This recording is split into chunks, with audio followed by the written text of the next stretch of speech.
Freshman year, I was just thinking about this yesterday. I was like, can we hit rewind and go back? Just because it went by so fast. And it was such a great experience. It sure was a busy year for Ahna VanderWall, especially in the spring, when she was not only learning 2 new events in track and field, but also preparing for the cross-country national championships held in April. I think it just took a lot of focus. Yeah, because with both, you had to stay focused on running 5Ks when everyone else was running short distance. So there was that, but also like with COVID, we had to make sure we were doing everything correctly so that we didn't get quarantined for nationals. So there's definitely that aspect too.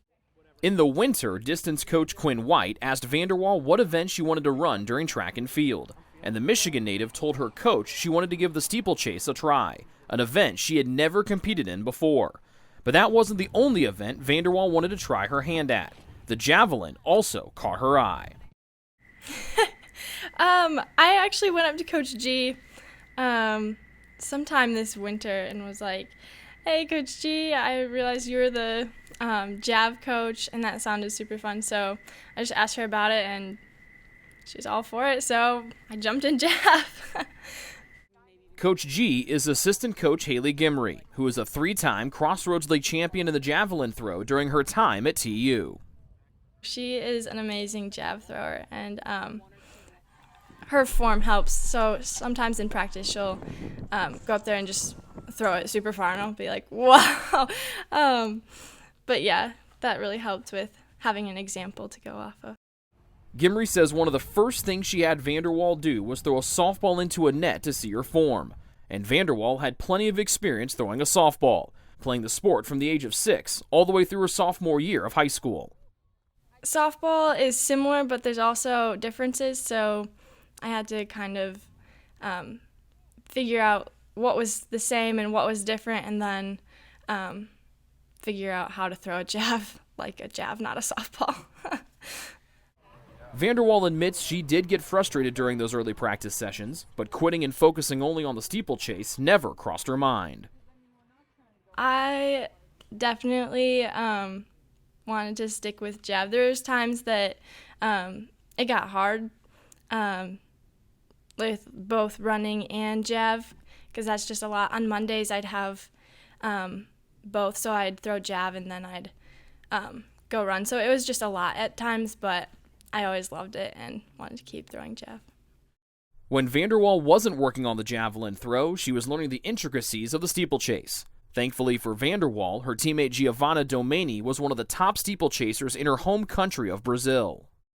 I looked to her a lot for steeple form and how to pace it, because this is a 3K, which I've never done before. So basically, I leaned on her for pretty much everything.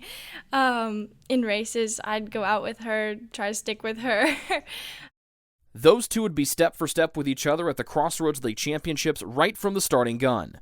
Eventually, VanderWall would take the lead from her teammate and would win the event by almost 20 seconds over Domeni and her classmate Molly Gamble, as TU swept the top 3 spots. A week later at the Fighting Chance meet in Illinois, the 3 Trojans secured a spot at the Outdoor National Championships by all hitting the NAIA standard.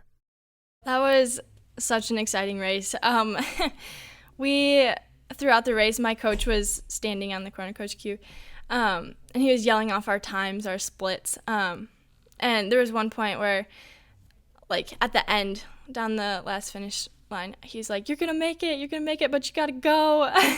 And so just, like, hearing that, I was like, oh, my gosh, we're close. And throughout the whole race, I knew Molly and Gio were really close, too. And Molly went up ahead of me. She had an amazing race. That was phenomenal. So I was super excited to see her run up ahead there. And then Gio close behind was amazing, just to see us all compete and all do super well.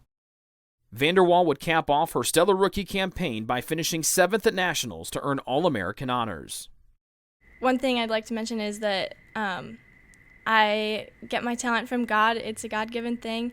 And I'd also like to thank my coaches and my teammates for the support and for pushing me and everything that goes into that. With the Taylor women's track and field team, Rick Johnston, Trojan Sports Network.